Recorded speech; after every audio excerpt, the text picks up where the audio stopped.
إن الحمد لله نحمده ونستعينه ونستغفره ونعوذ بالله من شرور أنفسنا وسيئات أعمالنا من يهده الله فلا مضل له ومن يضلل فلا هادي له وأشهد أن لا إله إلا الله وحده لا شريك له وأشهد أن محمدا عبده ورسوله صلى الله عليه وعلى آله وصحبه وسلم تسليما كثيرا إلى يوم الدين أما بعد. So the first order of business, inshallah, is anybody that needs a pole to lean on, come lean on this pole or that pole. Come on, bring it in.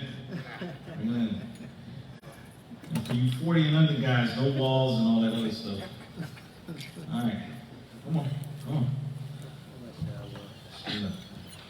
Okay. So inshallah,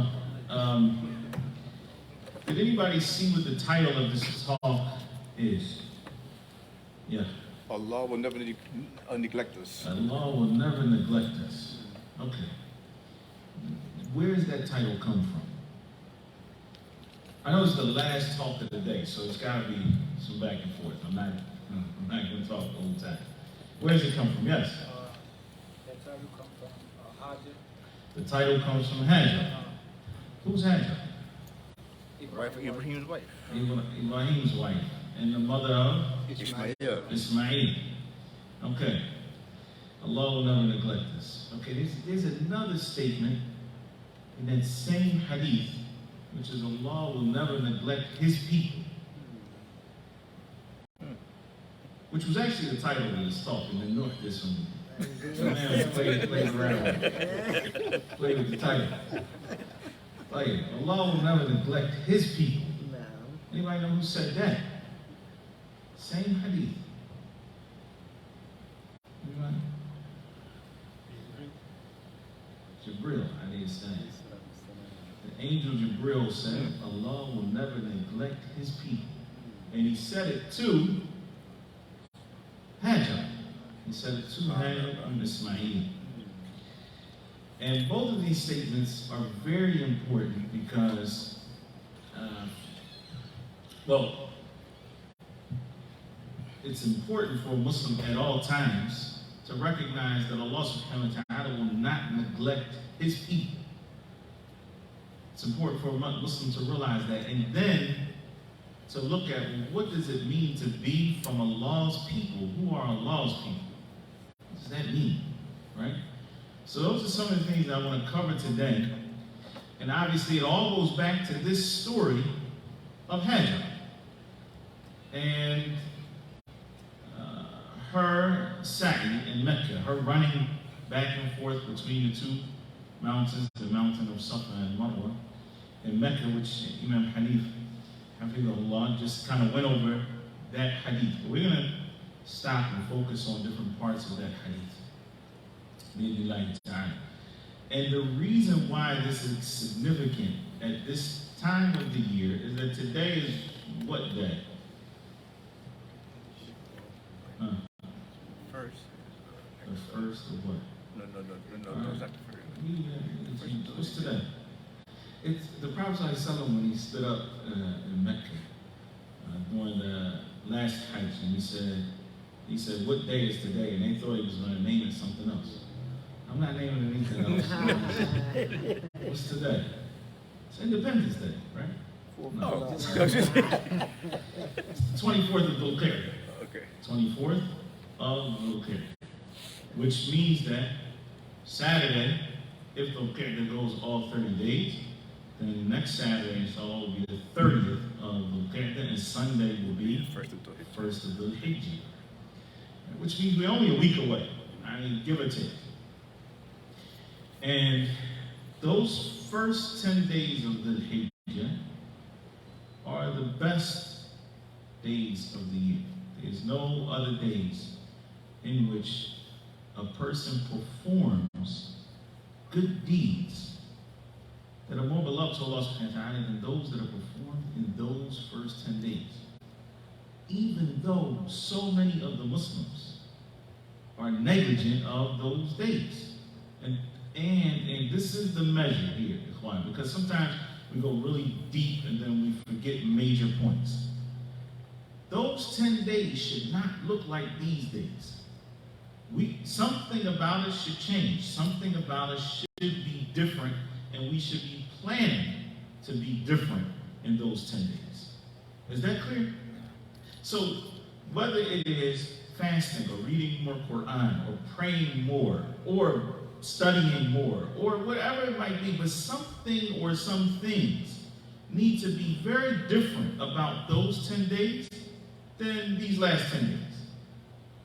That part right there is a given. What exactly you're going to do, that's going to be up to each individual. Inshallah, perhaps at the end we'll talk about some of those things, bi'idhnillahi ta'ala. But one of the things I hope to tie this together is that if you want to be from those people who are considered to be Allah's people, Allah subhanahu wa ta'ala does not neglect, then you have to be from the people of the Quran. We're going to get to that part, inshallah ta'ala, perhaps towards the end of the lecture. Because the Prophet ﷺ said, Inna lillahi ahleena min nas. Allah subhanahu wa ta'ala has people, special people among mankind. And they said, who are they, O Messenger of Allah? And the Prophet ﷺ said, Hum ahlul Quran. Hum ahlul Quran. They are the people of Quran. Hum ahlullahi wa khasatuhu. They are the people of Allah. They are His special people. And so, what does it mean to be from the people of the Quran? Bi'idhnillahi ta'ala, we're going to talk about that towards the end of this lecture, inshallah ta'ala, after we go over some of the hadith of Ibn Abbas, radiyallahu ta'ala anhuma, who narrates to us that story of Hajar, alayhi salam, and Ismail. But before we get there, Hajar says at some point in the story, Allah will not neglect us. And Jibril says to her, Allah will not neglect His people. Like, had the Quran been revealed at that point? No. Quran had not been revealed at that point. So we wouldn't say that they necessarily are from the people of the Quran in the sense that this ummah, the ummah of Muhammad sallallahu alaihi wasallam, can have people of the Quran and what that means. But what it does mean is that they were people who followed their revelation. Okay? That they were people who implemented what they had from the deen of Allah subhanahu wa ta'ala. And more importantly, and Shaikh Hanif talked about this a bit, and touched on this point, is that they were people, or she was, a person of tawakkul. True reliance upon Allah subhanahu wa ta'ala. And tawakkul, as Shaykh Islam ibn Taymiyyah rahimahullah ta'ala said, التوكل Ibn Qayyim rahimahullah, he said, التوكل نصف الدين. Tawakkul is half of the deen. And the other half is inaba. That is turning to Allah subhanahu wa ta'ala and worshiping Him. What's the dalil for that? All of you know it too. That half the deen is tawakkul. And the other half is inaba, turning to Allah and worshiping Him alone. Yes? إياك نعبد وإياك نستعين. Al-ibadah is inaba. And ibadah, that worship of Allah subhanahu wa ta'ala, is turning to Him. Okay? And وَإِيَّاكَ نَسْتَعِينَ is tawakkul. And upon you, or from you we seek help. وَإِيَّاكَ نَسْتَعِينَ. From you we seek aid and help. That is a tawakkul. So, before we read this hadith, because I want us to put some framework on it. We're going to read it a little differently than it was read in the previous lecture. I want us to read it in the framework of tawakkul. Okay? And then we'll go back and we'll talk about tawakkul, inshallah ta'ala, if we have some time.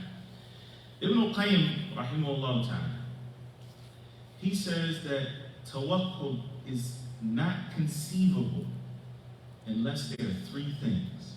You ready? Ready for these things? Seriously, if you got a pen, write it down, put it on your phone or something like that. Memorize. Most of you don't look young enough to memorize things quickly. You know, we get older, we start a little different. Okay. All right. 3 things. The first one is called tafweed. Tafweed. And tafweed means total resignation of your affairs to Allah.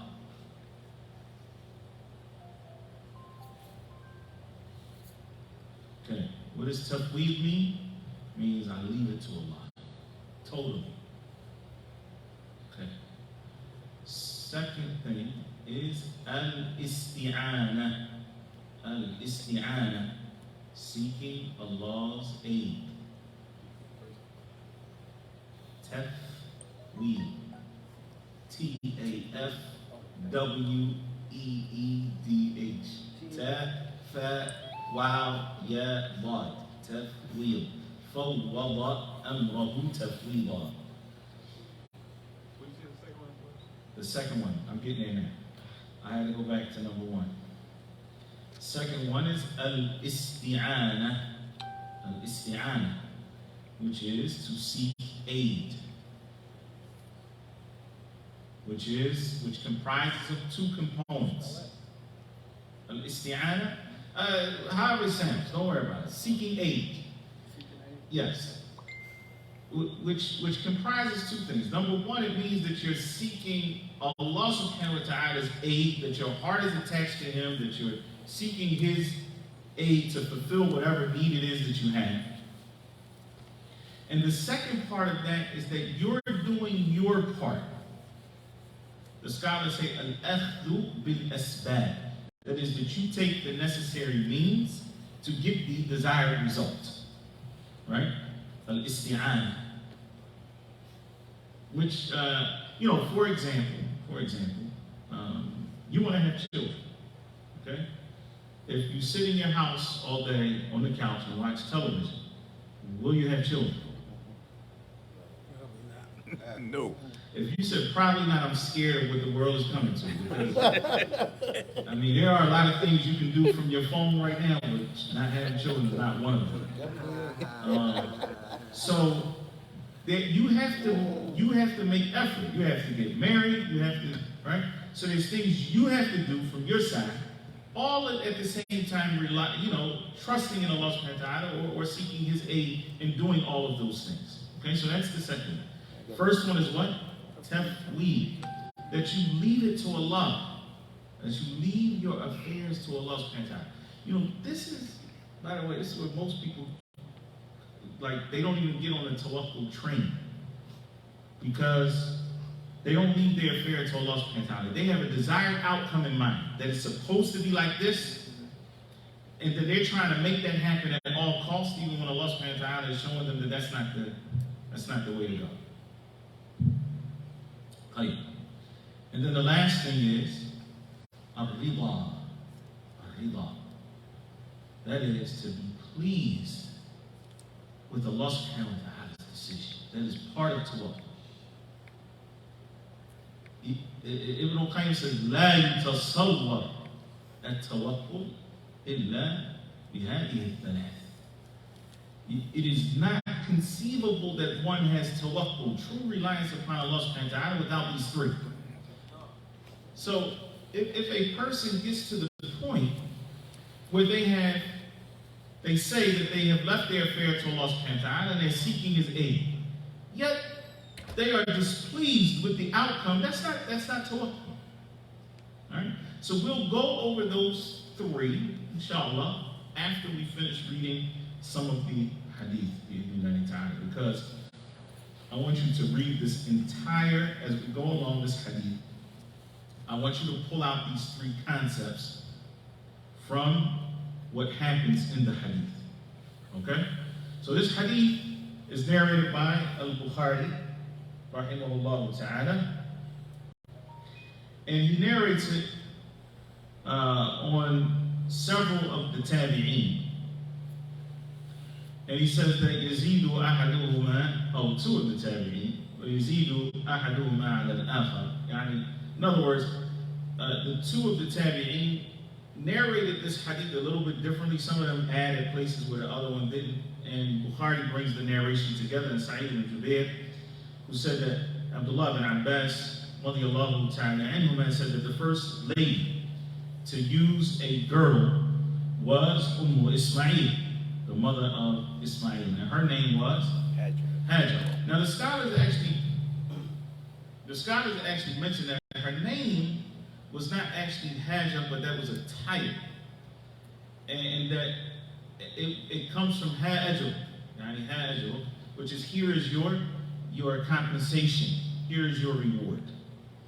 What was that based on? Yeah. Ibrahim Islam dealing with the king of Egypt. As the narration goes, Marra bi Jabbar, he came across a tyrant, and that tyrant used to, if he was attracted to a man's wife, then he would take the wife and kill the husband. And so Ibrahim was with Sarah. He didn't have Hajar. That was his wife was Sarah, and they were the only believers in their land. And they were going out to look for a different place to call the people to Islam. Now, obviously, all of the prophets came with Islam. So we're not talking about the Islam of Muhammad ibn Abdullah sallallahu alaihi wasallam, meaning his specific Sharia. But all of the Anbiya taught Islam. None of them taught Christianity or Judaism, okay, or anything else like that. So this is when the tyrant said, "Well, who is this?" And he said, "It is my sister, Ukhti."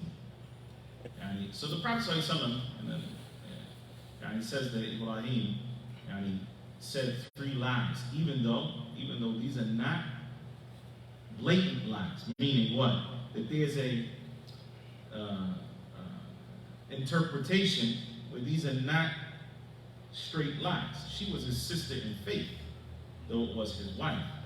And in order to protect himself and her, he said that this is my sister. Anyway, the king, or the tyrant, sent one of his men to get her, to bring him to herself, that is. Listen to what Ibrahim said, though. Before she went to him, he said to her, "There is no believer other than you and I." Look at this. This comes to Hadith in Sahih Bukhari. Meaning that even Ibrahim attested to her faith. And this is important. Sarah was a woman of faith. And she wasn't a woman of faith just because her husband was a prophet and a messenger.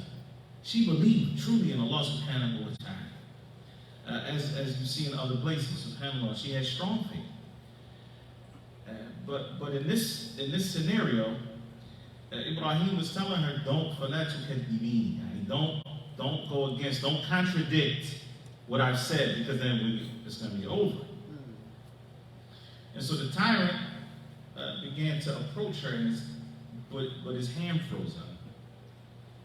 And then he was like, he didn't realize what's going on. So he said to her, "Ask Allah to cure me and I won't harm you." And so she made dua to Allah subhanahu wa ta'ala to cure him, and then he began to approach her again. Same thing happened 3 times. The last time he said to the one who brought her to him, "You have not brought to me a woman, you brought to me a shaitan. This is a devil. He's the devil. Get her away from me and give her this, perhaps she'll never come back." Like, in other words, like we're going to reward her for just go, please. And subhanAllah, it's interesting because sometimes somebody might, do some work for you, something like that. And it's like, look, I'll give you whatever you ask for, just please go, please, don't come back. So this is kind of like that situation. And so he gave her Hajar. This is your compensation. And get out of it, basically. And so that's how they got Hajar. And then she gifted Hajar to Ibrahim. The issue now, though, is that in any situation, and you can imagine, Sarah is the first wife. And they're old now. and she was not able to get pregnant. And now the second wife gets pregnant. That's a problem, right? In terms of that, that is going to increase the jealousy. And so this is what Ibn Abbas is saying here. The first lady to use a girdle was Ismail. She's trying to keep her stomach flat. And as it says here, قال المنطق من قبل إسماعيل اتخذت منطقا لتعفي أثرها على السلف. She used a girdle so that she could hide the effects of her pregnancy or whatever to hide her son from self. But the point here to note is that, we're not going to go into a whole bunch of detail about the hadith. This hadith, you could spend hours and hours just kind of bringing out the benefits. But that even, that jealousy from a woman and for her talwa and for her co-wife is not something that indicates weakness of faith. Okay? It's the nature of that type of relationship. So Sarah was strong in her iman, but still Hajar was scared that there would be some jealousy. In any event, Ibrahim took Hajar and her son Ismail while she was suckling him. So Ismail is young at this point. He had been born, obviously, and he was suckling. And Ibrahim took them to a place, it says in the Arabic, near the Kaaba. They took them in the Bayt. وَضَعَهُمَا عِنْدَ الْبَيْتِ. Took them to the house. عند دوحة فوق زمزم في أعلى المسجد. Under a tree on the spot of Zamzam at the highest place at the mosque, the masjid. Without going too far, where did Ibrahim reside first with Salah and Hajar? Where were they residing first with the family? In Shem. They were in Shem. Okay? So he took her all the way from Shem, longer than a month's journey, to where? To Mecca. Okay. Now, if he was just trying to keep the drama down between the two families, did he need to go all the way like 40, 50-day journey? No. So this is clearly not just something that Ibrahim is doing. I want us to understand it. Just to keep the families apart. That needs to be clear. Okay? It wasn't like one of those situations where it's so toxic they're about to kill each other and we gotta separate the families. If that was so, a day's journey is a very long journey, right? You just kind of split them up. That's like 50 miles. At that time, it's a lot to do. All right. Now, the point to mention here, though, is the words in the hadith mention Zamzam and mention the Bayt and all of this. The house had not been built yet. Who built the house? Ibrahim and Ismail. Ismail was suckling from his mom. He wasn't building anything at that time. So there was no Kaaba the way that we know it today. Zamzam, as you'll see later in this hadith, Zamzam wasn't there yet. So Ibn Abbas, as he's narrating this hadith, he's talking about what would later become Zamzam and what would later become the Kaaba. Those spaces, right? Is that clear? Mm-hmm. All right. Just so that we don't think that it was already there. So he said, during those days, nobody was in Mecca, nor was there any water. Mind you, Ibrahim is taking his wife and this suckling child, this infant, and leaving them in a place where there's no people and no water. And where there's no water, there's no what? Vegetation. There's no vegetation. Or livestock or anything else, because everything needs water. This is extremely difficult. You have to imagine the pressure that's on Ibrahim. So he left them to sit where they were, and he placed close to them a leather container with some dates, and a small water skin with some water. Then he turned around and began to leave. I like feel that. Feel that for a minute. Most of us, I mean, if we had to leave our families on the side of the road, okay, where they could walk 5 miles, for example, and they would be, close to a store, a Target or a Walmart or something, we would feel very, very uncomfortable, right? He's leaving his family in a place where there's absolutely nothing. The difficulty that he must have felt is unbelievable, okay? Now, I want us to look, though. What did he leave with them? Dates and water. Dates and water. But there's no water there. And there's no other food. And they're so many miles away from what we would call civilization. What is that dates and water going to do?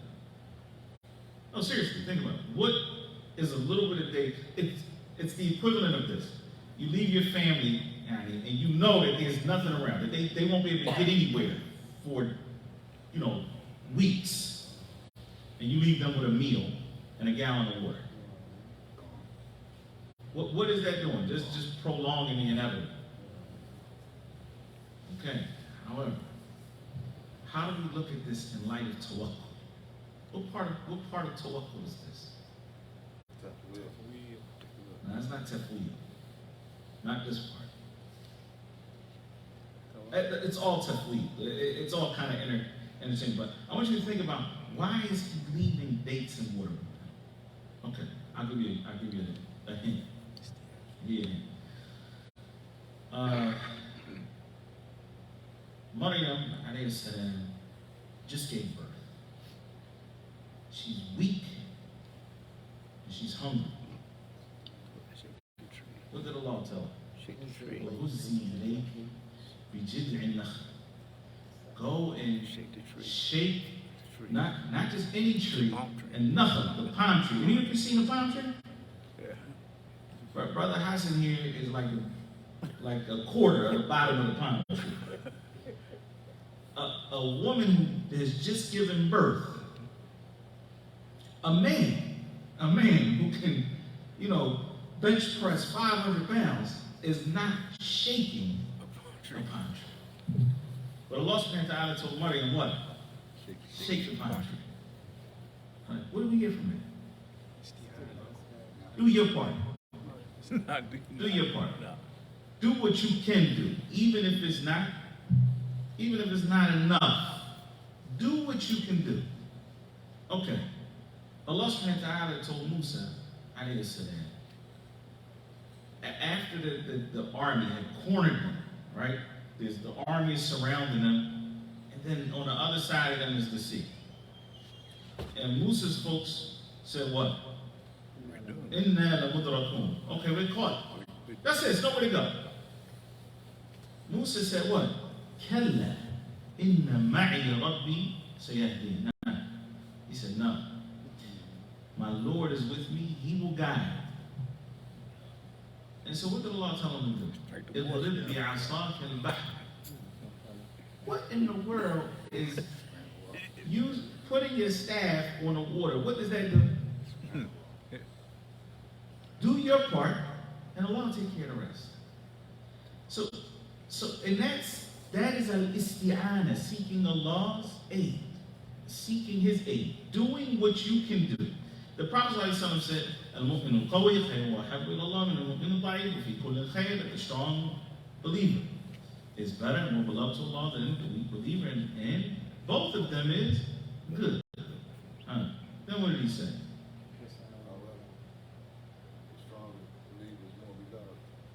It's better. He said, "Ihris ala ma yanfa'uka." Strive to do that which will benefit you. Wasta'in billah. Seek Allah's aid. In all that you strive to do that's going to benefit you, seek Allah's aid. Wala tarjis. And don't give up. Alright, so Ibrahim left what? What he could. That's what he could leave with them. Some water, some dates. He didn't leave them empty-handed. He didn't leave them with enough that it makes, you can say, makes sense at the end of the day. But he did what he could. And then, actually, he saw the law of 8, and then he left the rest in the hands of Allah subhanahu wa ta'ala. This will come back, inshallah. But this is what it means, subhanAllah, that when al-asbab tanqati, yani khalas, you have no other means in front of you. You have nothing, and you'll see when Hajj gets to this point, this is when Allah subhanahu wa ta'ala brings the relief. When you run out of any human options, any logical options, but your heart is still at ease. It's when Allah subhanahu wa ta'ala brings the relief, subhanAllah. And you see this in many of the stories of the Anbiya. Like, فَتَبِعَتْهُ إِسْمَعِيلٌ. At this point, as he's walking away, he leaves them with this, just some dates and some water. She says to him, Ya Ibrahim, أَيْنَ تَذْهَبُ? Ibrahim, where are you going? وَتَتْرُكُنَا بِهَذَا الْوَادِ الَّذِي لَيْسَ فِيهِ إِنسٌ وَلَا شَيْءٌ. And you're leaving us in this valley. There's nobody, there's no people, and there's nothing. What I say? And she said to that, فَقَالَتْ لَهُ ذَلِكَ مِرَارًا. And she was repeating this to him. Ibrahim, where you going? You're leaving us with no people, we can enjoy their company, and nothing that we can, what are we supposed to do? SubhanAllah. فَجَعَ وَجَعَلَ لَا يَلْتَفِتُ إِلَيْهَا. And Ibrahim would not look back. He wouldn't look back. And there's two interpretations of this that I've heard from the scholars.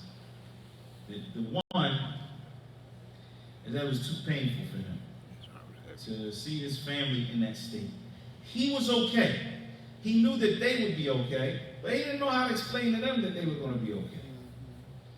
And so because of that, he just didn't want to see their pain. And you'll see that also with Hajar. When she looked at Ismail and he was dying, literally dying of thirst, that's when she just left him there. That's when she began to run back and forth. Because she couldn't bear to watch him there, just kind of tossing and acting. She couldn't bear to see it. So that is one interpretation. The other interpretation is that sometimes silence is the best lesson. And that Ibrahim wanted her to get to the question that she did ask, which is the next part of the hadith. He wanted her to get there by herself. So he didn't say anything because she's still asking, how are you going to leave us like this? And he wouldn't look. And then that's when she said, Allahu ladhi amaraka bihada. Allahu amaraka bihada. Is it Allah who commanded you to do this? At that point, he spoke. فَقَالَ نَعَمْ. Yes. So the other interpretation is that he wanted her to reach that conclusion. And that sometimes silence is a lesson. Because somebody who knows you and you have to look at it. She's not expecting this from Ibrahim, which means Ibrahim was a kind man. Alayhi salatu wassalam. When you look at it, let's look how merciful Ibrahim was. Ibrahim was so merciful that he tried to get the angels to back off from doing what? Destroying the people of Lut. فَلَمَا ذَهَبَ عَنْهُ الرُّوعُ وَجَاءَتْهُ الْبُشْرَى يُجَادِلُنَا فِي قَوْمِ لُوطٍ. When his fear went away, and what did Ibrahim fear? No, I'm going to say about that. I'm going to say. What? Go ahead. He feared the guests, those angels themselves. What did he feared at first, but he was not, when they wouldn't eat the food, he was a little worried. Who are they? فَلَمَا ذَهَبَ عَنْهُ الرُّوعُ. When his fear went away. وَجَاءَتْهُ الْبُشْرَى. And then the good news came to him. The good news of his son Ishaq. يجادلنا في قوم لوط. يعني he wanted to argue on behalf of, or maybe argue is not the best term, but anyway, يعني he wanted to prevent the angels from doing what they were going to do to the people of Lut. The people of Lut, of all people. And he wanted to give them some time. Maybe they make Tobah, maybe they come back. Right? So Ibrahim was an extremely merciful person. Just like our Prophet ﷺ was rahmatan lil alameen, right? He was a mercy to mankind. Ibrahim was a mercy. He's the father of the prophets. So Hajar is not expecting this, let's call it harsh treatment from Ibrahim. And that's why Ibrahim is saying, look, that other interpretation, why. I'm not this kind of person. I'm not just going to leave you out and hang you out to dry and abandon you. So that's why I didn't say anything. And then she said, that's right. Allah so Allah who commanded you with this? قال نعم. And then what did she say? This is the title of our lecture. قالت إذن لا يضيعنا. That Allah will not neglect us. If Allah is the one who told you to leave us here, Allah is not going to neglect us. Look at her tawakkul upon Allah subhanahu wa ta'ala. Right? This here is a major lesson for all of us. And that is, if you are in the obedience of Allah subhanahu wa ta'ala, Allah will not abandon you. It is disobedience to Allah subhanahu wa ta'ala that will cause you to be forgotten by Allah. Forgotten, not that Allah subhanahu wa ta'ala, there's some deficiency in his memory. No. Forgotten means Allah subhanahu wa ta'ala will leave you, abandon you, leave you to yourself. But for those who are obedient to Allah subhanahu wa ta'ala, he will never neglect them. Now, as you will see, does not mean that he will not test them. The people whom Allah subhanahu wa ta'ala loves the most have been tested. They go through difficulties in this dunya, but this dunya means nothing to Allah subhanahu wa ta'ala. And that is the part that we have to understand. That as the dunya, rains on you, it does not mean that Allah subhanahu wa ta'ala is pleased with you. And if something from the dunya is withheld, does not mean that Allah subhanahu wa ta'ala is displeased with you. You have to look at your level of obedience. How is your salat al-fajr? How about dhuhr when you're at work? How about salat al-asr? How about salat al-maghrib? Salat al-isha? Do you pray at night? Do you pray extra? Do you give sadaqah? Do you take care of your obligations? Do you have children who do not live with you, and yet you still don't take care of them? They got obligations. Are you taking care of your business as a Muslim or not? Look at your heart. Do you harbor envy for other people? Or do you recognize that as Allah subhanahu wa ta'ala's decree? Or do you wish you had what they had and that they don't have what they had? Do you hate other Muslims? Do you lie? Even if it's just to get by. Are you true to your word? If you are hired by somebody, do you fulfill your contract? This is what a Muslim does. Clear? If you are that person, you will not be neglected by Allah subhanahu wa ta'ala. You won't be abandoned. إِن يَنْصُرْكُمُ اللَّهُ فَلَا غَالِبَ لَكُمْ. When Allah aids you, no one can defeat you. وَإِن يَخْذُلْكُمْ فَمَنْ ذَا الَّذِي يَنْصُرُكُمْ مِنْ بَعْدِهِ. But if Allah leaves you and abandons you, who is it that can aid you after Allah? So it is extremely important that we take this this statement that she said, then Allah will not neglect us. Why was she so confident that Allah would not neglect us? Talking about her and her little son. It's not just because she was the wife of a prophet. It's because she recognized her obedience to Allah subhanahu wa ta'ala. Mind you, where did Hajar come from? That bad guy. She came out of the house of a Fir'aun, of a tyrant, and then became a believing woman. And so she wasn't scared that she would be abandoned by Allah subhanahu wa ta'ala after Allah guided her to the deen. And likewise, having that confidence in Allah subhanahu wa ta'ala, that Allah will not abandon us, will not abandon us as Muslims in this land. And we have to realize this, subhanAllah. A lot of times, we get beat up from the minbar, we beat ourselves up, and rightfully so. Sometimes that's needed. We need to be reminded. At the same time, we have to keep hope. And we have to realize that we have to have, let me put it to you like this. This is the epitome of a husnul dhanni billah, having good thoughts, good expectations about Allah subhanahu wa ta'ala.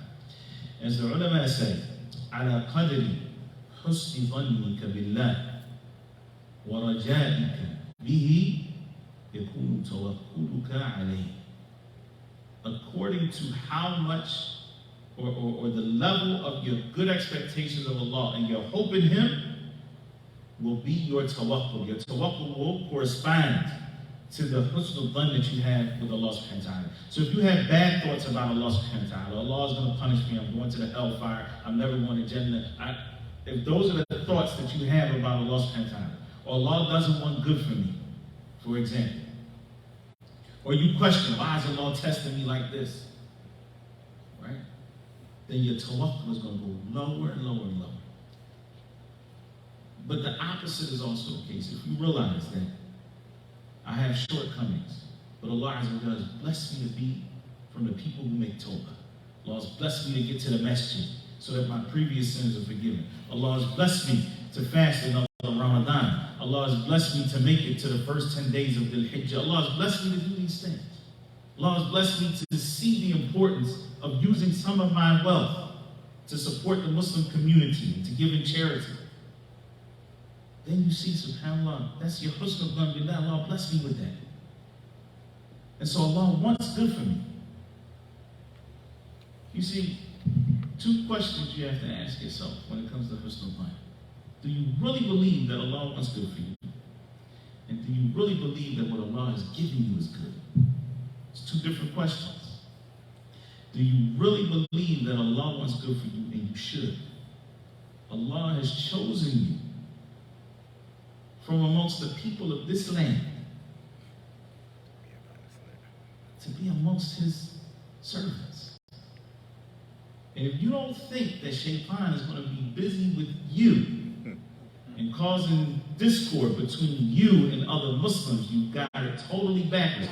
Everybody else here already, this land, not Philadelphia specifically, but these great United States of America, 98% kuffar.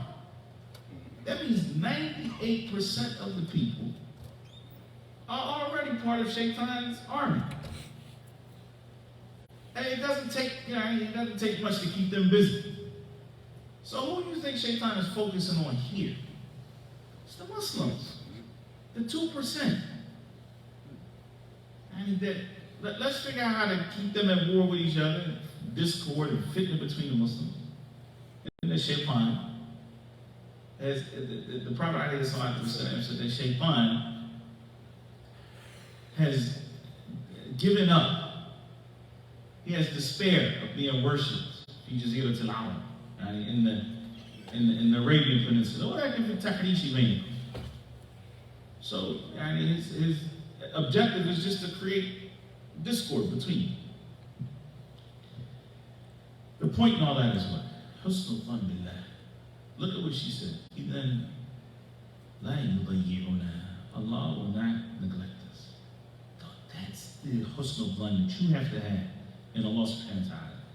And your tawakkul corresponds directly to your husn al-dhan, to your good thoughts that you have about Allah.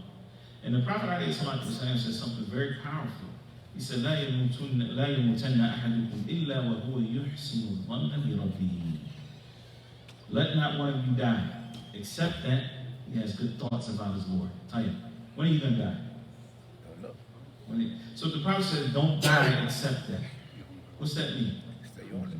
Huh? Stay on it. That means that you have to live that way. It's another way of saying, always have husnul dhan billah. And especially as you get older, have good thoughts about Allah subhanahu wa ta'ala. Know that Allah subhanahu wa ta'ala wants good for you.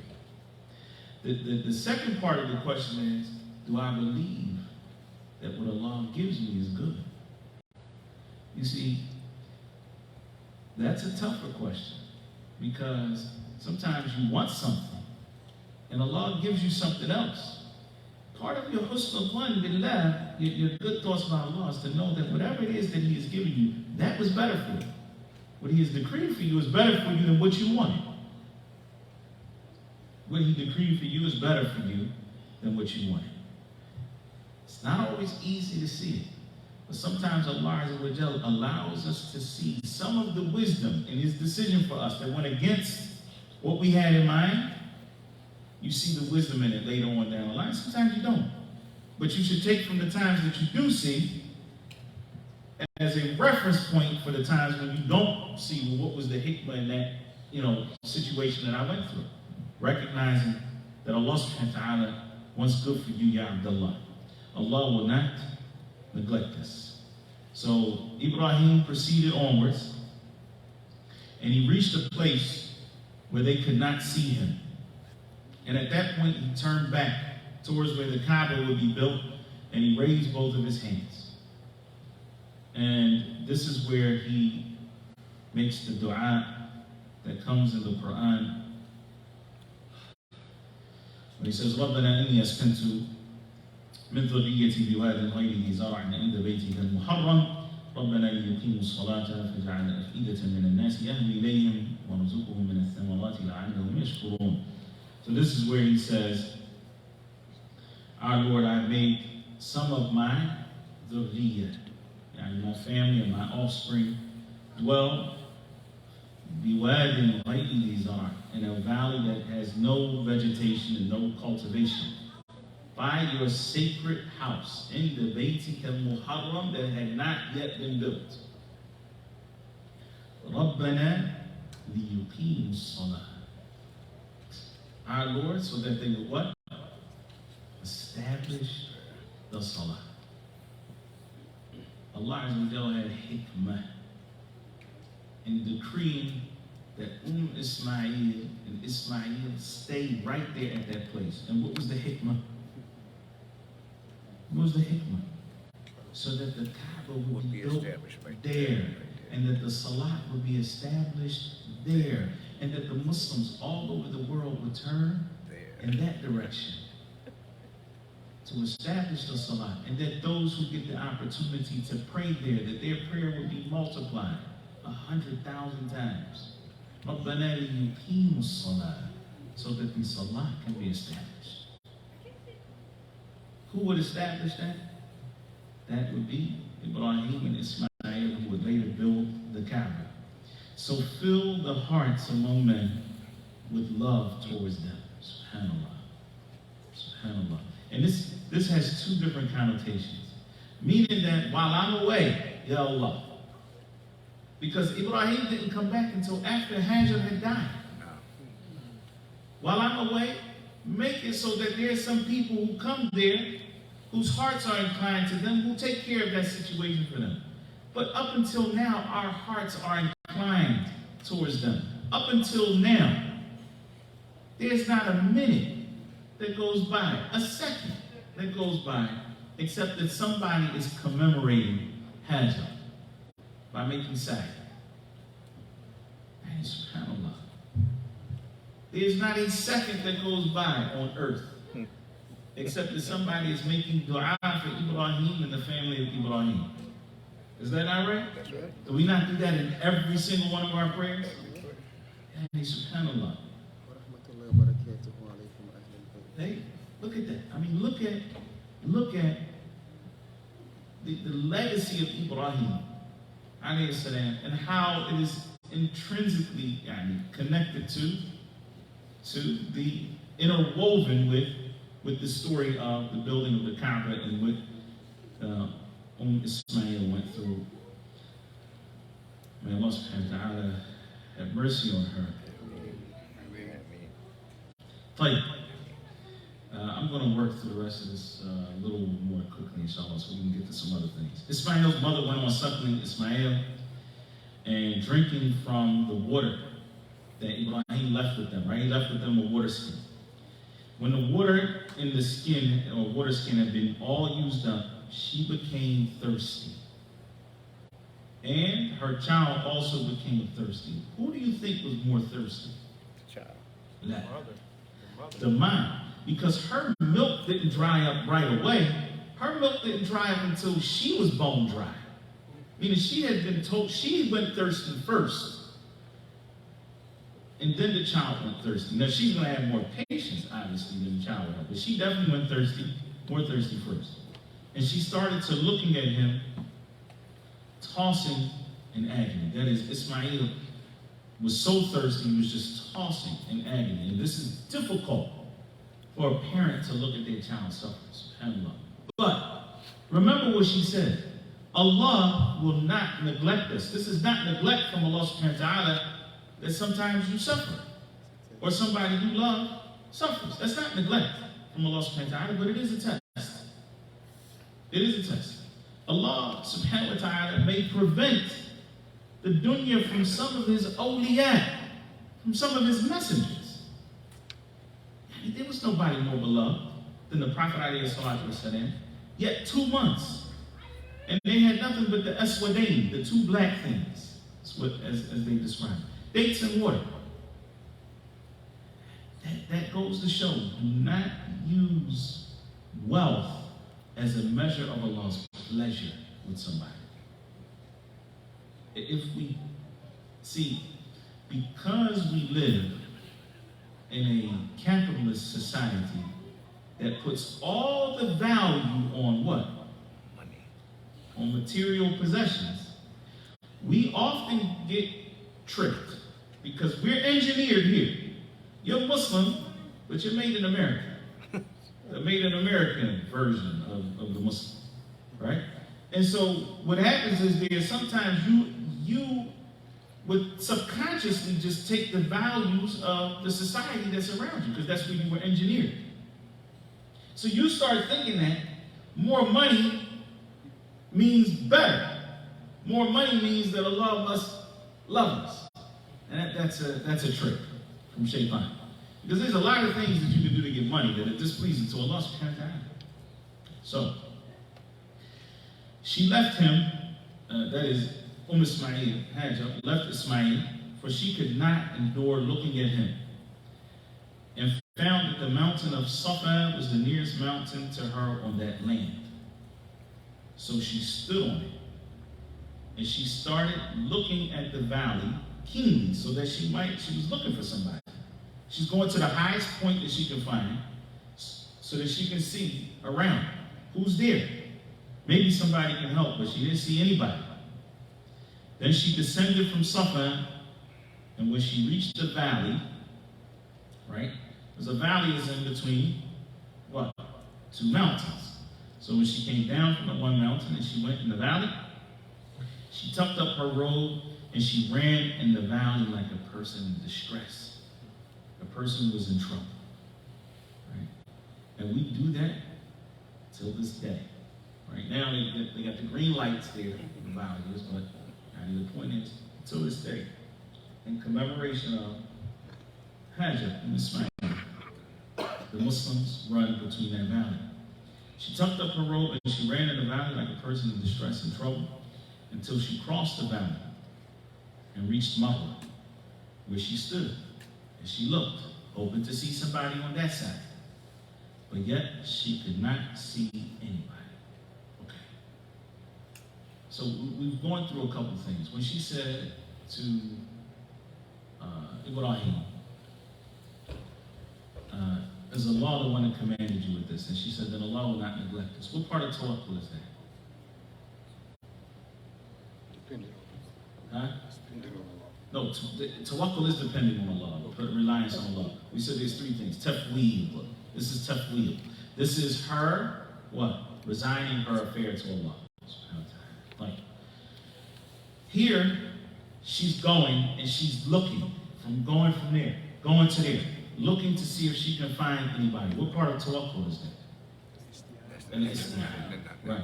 That shows that relying upon Allah subhanahu wa ta'ala does not mean that you wait for provisions to fall out the sky. Umar radiallahu ta'ala anhu said, إِنَّ أَحَدَكُمْ يَعْلَمْ أَنَّ السَّمَاءَ لَا تُمْطِرُ ذَهَبًا وَلَا فِضَّةً. All of you know that the sky doesn't rain down gold and silver. All of you know that. Go out and seek provisions, right? So tawakkul does not, this is what Umar radiallahu ta'ala anhu was saying. Tawakkul doesn't mean you sit there and you wait for it. You look up and wait for the gold and the silver to come. Go work. Put in some effort. So there's no contradiction between making an attempt to get the result that you're looking for, and you do whatever it is that was necessary. You follow those means to get what you're looking for. There's no contradiction between that and putting tawakkul upon Allah subhanahu wa ta'ala. And Hajj, as she said, Allah will not neglect us. She is sure that Allah is going to make a way. She's sure of that. وَمَن يَتَّقِ اللَّهَ يَجْعَلْ لَهُ مَخْرَجًا. Whoever has taqwa of Allah, Allah is going to make a way for them. She was sure of that. But she also didn't just sit there and wait. As her son is dying in agony, she didn't just sit there and wait. She went out and ran between those mountains looking for help. And she repeated that running between Safa and Marwa 7 times. The Prophet ﷺ said, this is the source of the tradition of the people walking between them. And this is where that comes from. It comes from Hajj. Okay? So when we do that on Umrah and on Hajj, this is where it comes from. Now mind you, here, I want you to just look at a couple things. If she's thirsty and she's out of milk, what do you think she's like really ready to go? Like, I mean, she's just got all the energy in the world. She's got to be exhausted. She's got to be exhausted, right? And this shows the importance of having sabr. Sabr, though we often translate it as patience, it means endurance. That you see it through to the end. Sabr. Okay? So, you gotta picture that at this point, she's going from one place to the next place. She realizes that there's no people there. And then she said that to Ibrahim in the beginning. You believe this way there's nobody, but she's still going to look and see if she can find somebody. And she's also given up in her own ability to bring about any benefit to herself and to her child. This part is when the relief comes from Allah subhanahu wa ta'ala. And I want us to understand this point. See, a lot of us talk tawakkul, but we're really relying on ourselves. Pay attention. We say, I'm just, my trust is in Allah. But we're really trusting in us. So I'm trusting in my intelligence. I'm trusting in my connections, my networking abilities. I haven't really given up on myself. You get to a point for tawakkul, real reliance upon Allah subhanahu wa ta'ala, when you give up on your own abilities. So one of the examples that the scholars mention for this is those three people, Ka'b ibn Malik, and his two companions, who didn't go out to the Battle of Tabuk with the Prophet ﷺ. And Allah Azza wa Jalla said about them, وَعَلَى ثَلَاثَةٍ الَّذِينَ خُلِّفُوا حَتَّى إِذَا ضَاقَتْ عَلَيْهِمُ الْأَرْضُ بِمَا رَحُبَتْ وَضَاقَتْ عَلَيْهِمْ أَنفُسُهُمْ. Allah subhanahu wa ta'ala says about them that Allah has also turned in mercy to the three who remained behind. That is, they didn't go out and fight. They were distressed by their own guilt until the earth, despite its vastness, what? Constricted. Felt restricted. And then what? Their own souls felt restricted. What happened? حتى إذا ضاقت عليهم الأرض بما رحبت. They had to give up on the earth and everything in the earth. Nobody could help them, and they realized that. وضاقت عليهم أنفسهم, until they realized themselves that they couldn't help themselves. You can't help yourself. At that point, when a person totally gives up a tafweed, they give it up. They resign their affair to Allah subhanahu wa ta'ala. There's nothing I can even do for myself. It's only Allah that can help me. That's when the faraj comes. That's when the relief comes from Allah subhanahu wa ta'ala. The quicker you can get to that point where you're not relying on yourself and how smart you are and intelligent you are or how slick you are, the quicker you can get past that, the quicker you will get to tawakkul and have that good thought with Allah subhanahu wa ta'ala, and then Allah Azza wa Jalla opens that door for you. SubhanAllah. You look at that story itself, Ka'b ibn Malik, he says, when they had gotten to the point where they were just like, the Muslims were so harsh with them because of what had been revealed, and they stayed back, so they were almost like they were hypocrites. What are y'all? Not going out. He went to his cousin, Abu Qatada, radiallahu anhu, and he thought, look, if anybody's my cousin, went and gave you salams, cousin, and them salams back. He's like, look, you know me, man. Like, you know me. You know I'm a good person. Don't you know that? He said, Allah wa Rasuluhu a'lam. Allah and His Messenger know better. At that point, that's when he said, you know what? There's nobody who can help me, not even myself.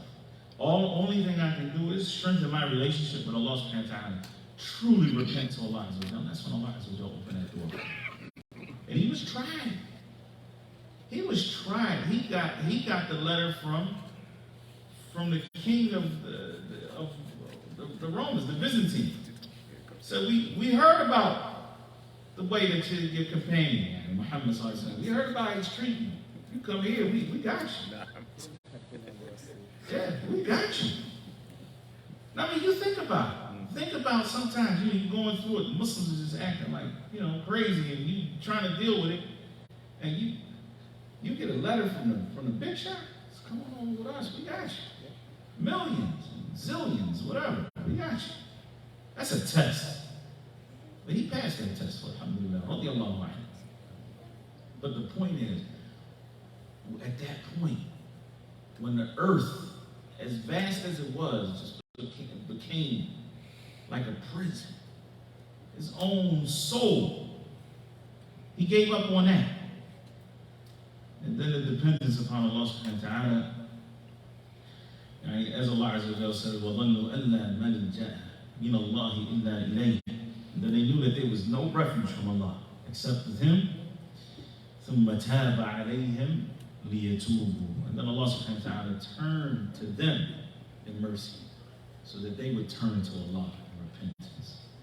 Inna Allah huwa tawwabur rahim. Allah subhanahu wa ta'ala is the acceptor.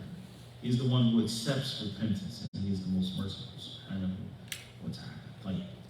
I'm going to get to this last point, inshallah. I know we got to stop, inshallah. Yeah. All right, almost done.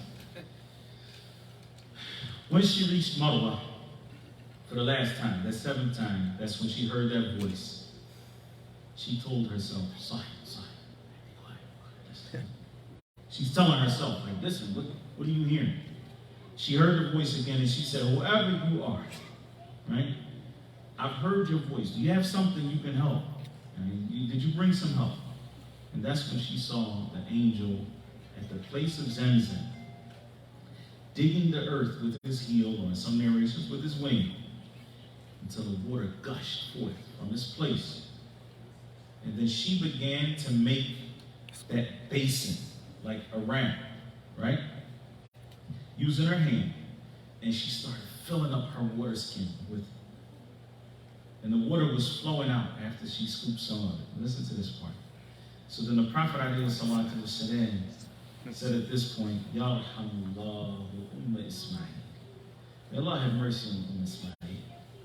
He said, if she would have just left Zamzam alone, didn't make that basin around it, and didn't go fill up the... And you have to realize, subhanAllah, she has trust in Allah. She has tawakkul, no doubt about it. But even the best of people, once something like that happens, you gotta imagine, she's going crazy. She thinks she's gonna die, and her son is gonna die, or even if she doesn't think it, like she knows Allah is gonna take care of them, but still, we're humans. And it's still that feeling like she's super happy now that the water is there. Now, what part does she play in that water gushing forth? None. She was running back and forth. That doesn't make water come out from the earth. That was the angel digging in his heel. The Prophet ﷺ is saying, as if he's saying, if she just at that point realized that the one who made the water come out will preserve that water for her, then that water, the Zamzam, would have been a stream flowing on the surface of the earth. Right? It wouldn't have been restricted to that area. And so, if you put yourself in her shoes, though, you realize she doesn't want that water to go to waste. Yeah. But you know, in hindsight, it's 2020. You look back and you say, well, yeah, if you'd have just thought, like, wait a minute, the one who brought that water out in the first place wasn't because of you, it wasn't because of something you did. He'll be the same one to preserve the subhanahu wa ta'ala. So, the Prophet ﷺ went on to say, فَشَرِبَتْ وَأَرْضَعَتْ وَلَدَهَا, and she drank the water and she suckled her child. فَقَالَ لَهَا الْمَلَكُ لَا تَخَافُ الضَّيْعَةِ, don't be afraid of being neglected. That's what the angel said to her.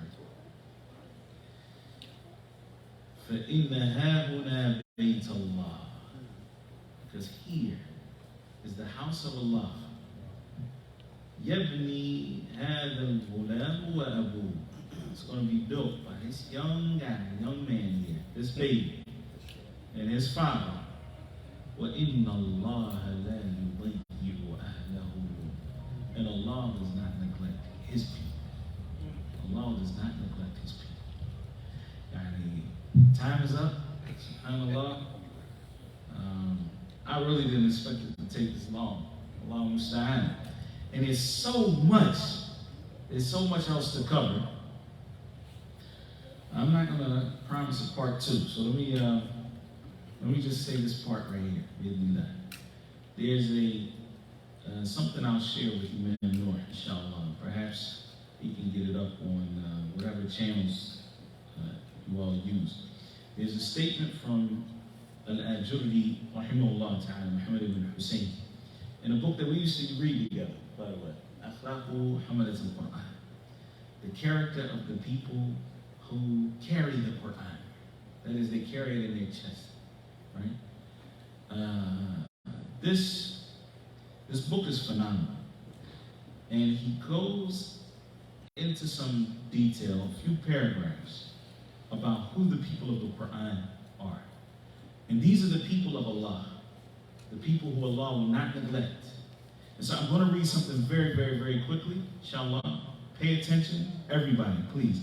Pay attention to this part, because if we want to be from Allah, if we want to be from Allah subhanahu wa ta'ala's people, those people who are special to Allah, as we know, these are things that we have to keep in mind.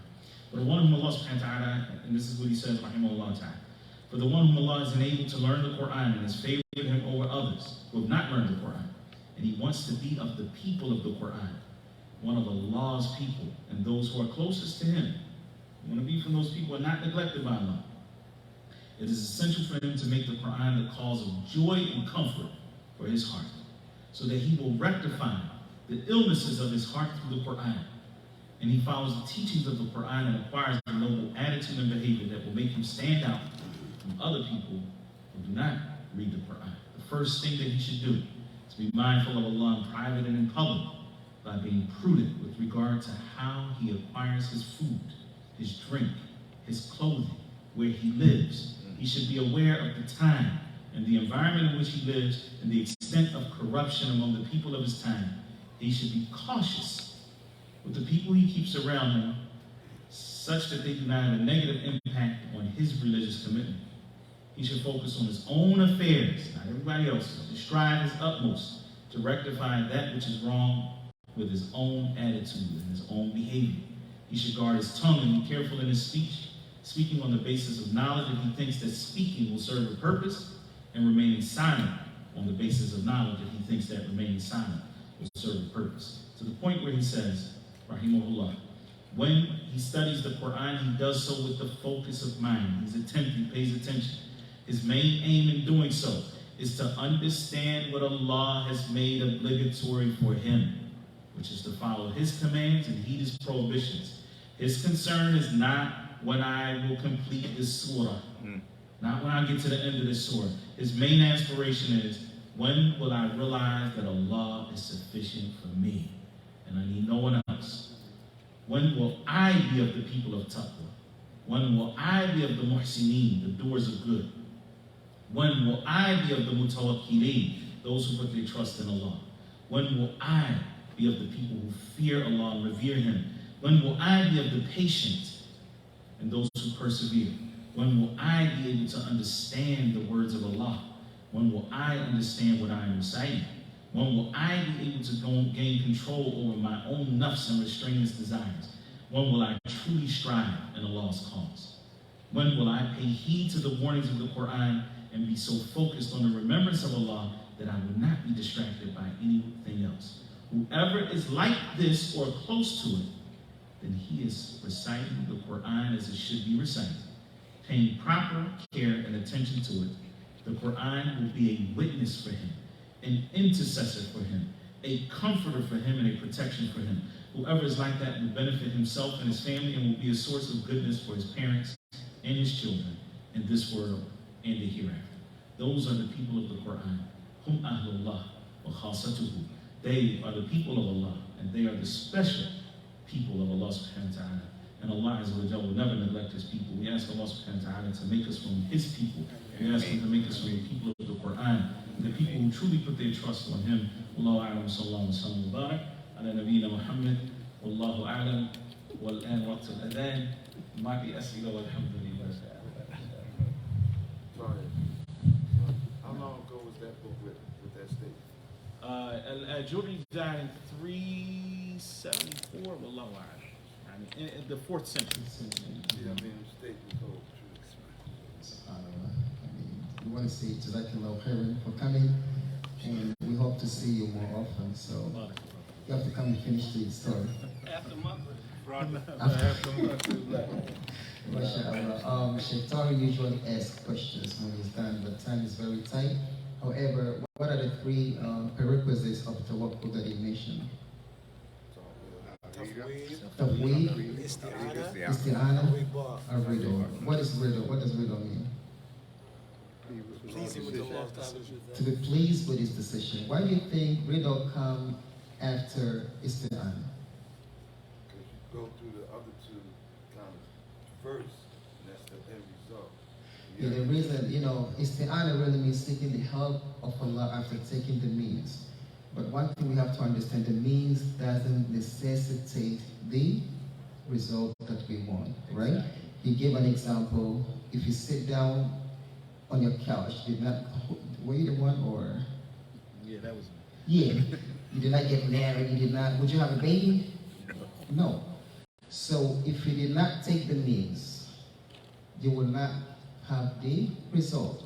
However, taking the means doesn't necessitate the result, because people may get married, consummate the marriage, but there are no children.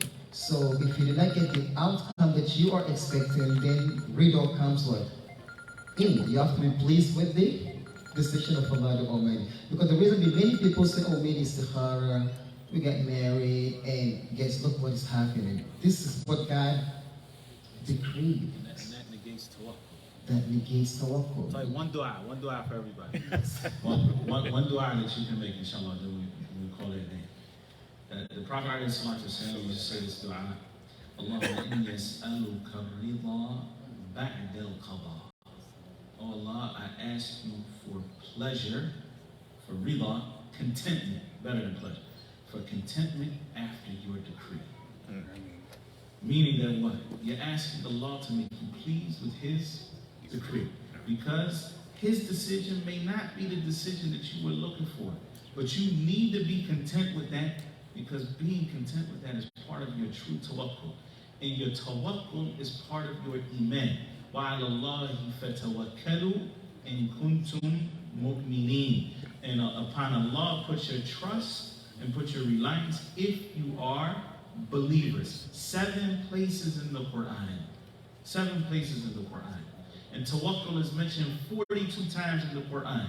More than Allah subhanahu wa ta'ala commands with tawakkul, more than He commands us with tahar. More than He commands us with ritual purity. To put your trust upon Allah subhanahu wa ta'ala. Inshallah, in not August, September, right? He's busy in August, July, but in September, inshallah, we're gonna have him back again. Wallahi, we need this. Wallahi, we need this. It's Friday. Huh? It's Friday. Oh no, don't worry about that. It's September. I mean, you know, we haven't had the Shaikh here I know he's busy. The Shaikh in a is long busy. time. MashaAllah. You know that. Subhanakallah wa bihamdik. Nashhadu an la ilaha illa ant. Nastaghfiruka wa natubu ilayk.